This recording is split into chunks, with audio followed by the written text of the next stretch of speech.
So hey friends, Wayne over here at the Ram Man Ink. Don't forget the ink. So I wanted to show y'all folks how easy it is to hot rod these 855 Cummins and on these 5-ton buggies. So all I've done is just pulled out the inner fender. It just slides in, and I pulled this front wheel off. And when you do that, you get direct access to your pump. See here, look here. I've even got a fucking chair here where I can just sit down and get real comfortable. So all it takes is little 7/16. This is what I use all the time. I have taken off many of these. Rest assured, bet your sweet ass. So I'm going to show you how easy. So now we've got our little clip here in the back. I usually like to move him over. You can rotate him in the back of the barrel. I like to move him on over to like around about 3 or 4 o'clock. You can see I've got a light here. I'm going to get in here and I'm going to pop this clip off for you. And of course I've thrown down a little catch basin right there to catch any parts and stuff. But the main thing I want to show y'all folks is you guys is just how easy it is to fuck around with these things. And there's really no reason to be intimidated by them.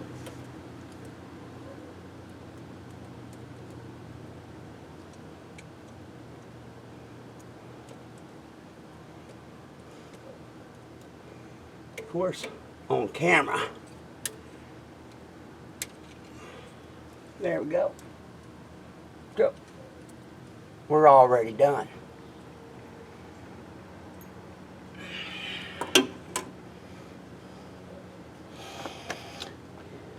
Retaining clip. Spring retainer.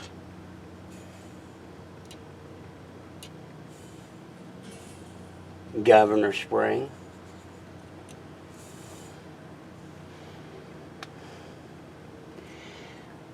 This truck, my truck's got a big old 120 shim in it. That's what gets you 200 RPM. That's what gets part of getting hot rod kit. This buggy spins 2,300 going down the highway at 60 miles an hour. Will never downshift in the 4th gear. It just keeps on plugging, keeps on hauling. So, here you go, my friends.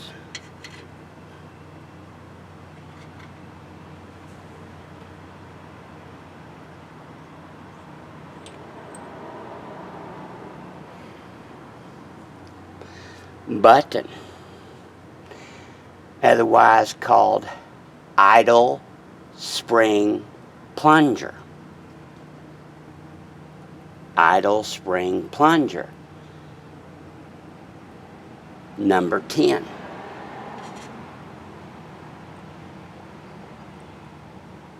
Idle spring. So, told you.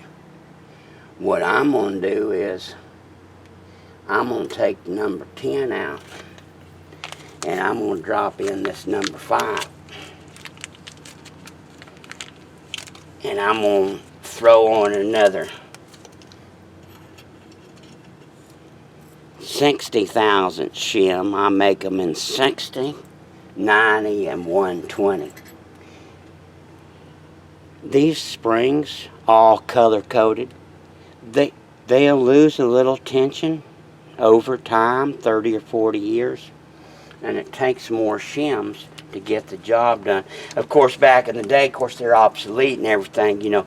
You can also get the governor spring. You know, you just change out the governor spring. Now, I'm going to tell you something about this, too.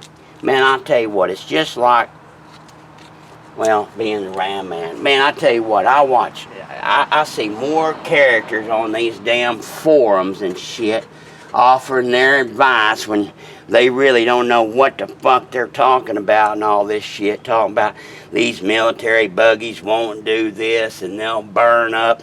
So, right? Right. So, put my number 5 button in. See how small his hole is? Yeah. And the throttle response.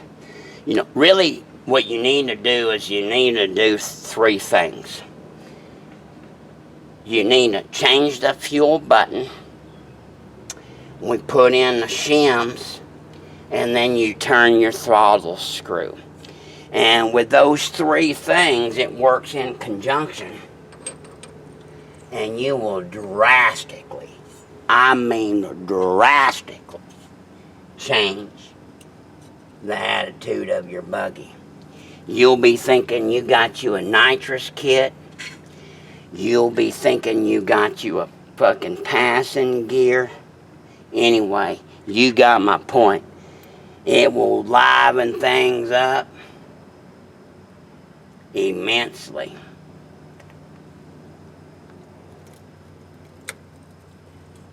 Now, it's going to be considerably harder because I got a big old shim pack there. Going to be a little bit harder. But I'm going to try to show y'all folks how we going to get around that problem.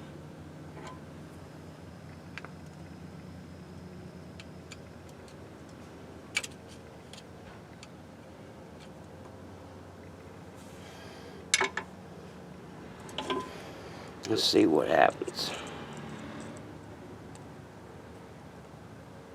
When I'm not bullshitting and when I'm not showing, this whole process from start to finish, depending on the time of day and where I'm at, takes me between 5 and 10 minutes. That's once I got the tire off.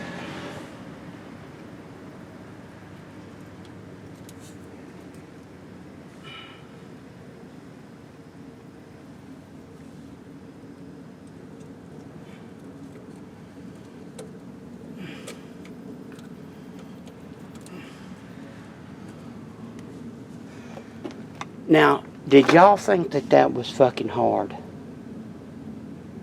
Huh? We're done. We're done. We've changed out the 10. We've done put in the 5. And we put in another 60,000 shim with the 120. So now we're running 180. So, all we get to do now is, I'll show you guys, huh? We gonna put our cab back on. Right? Now I'm going to show you something. People be talking about, oh man, you done opened up the fuel system. You going to have to purge, and you going to have to do all this, and you going to have to do all that. And nah, you ain't. You ain't going to do any of that Mickey Mouse shit. Maybe you do. But I don't. Now,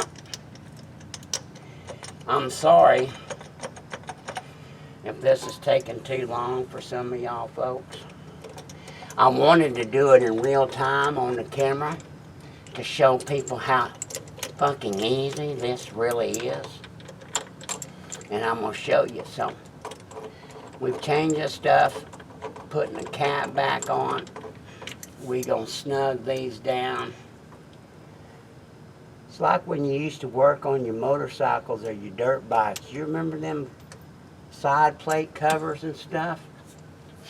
How you really, really, really didn't want to tighten them down too much? Huh? Well, this is basically the same way. You want to be kind of careful. It's kind of snug.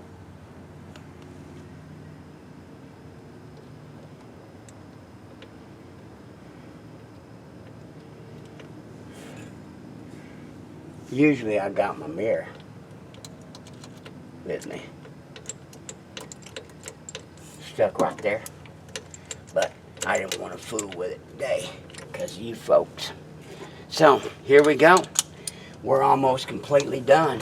And we're going to start this thing up, and it's going to go ahead and just start right up and just purr like a kitten. And this basically what we've done. It doesn't affect any of the idle characteristics. We've just bumped up the RPM, and we've bumped up the fuel rail pressure by changing our what? Our fuel button or the idle spring plunger, right? Yes. Alright. Snug on the aluminum cap. Doing the one-handed torque method,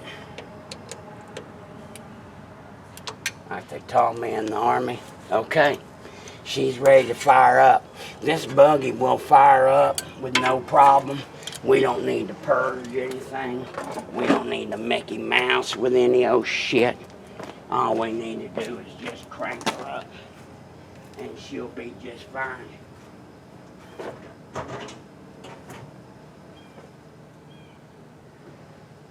I have 2 battery kill switches, and I've moved my batteries downstairs, so.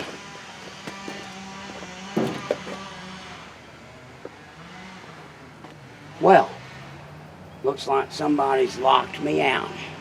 Anyway, I'll fire this thing up and I'll show you folks.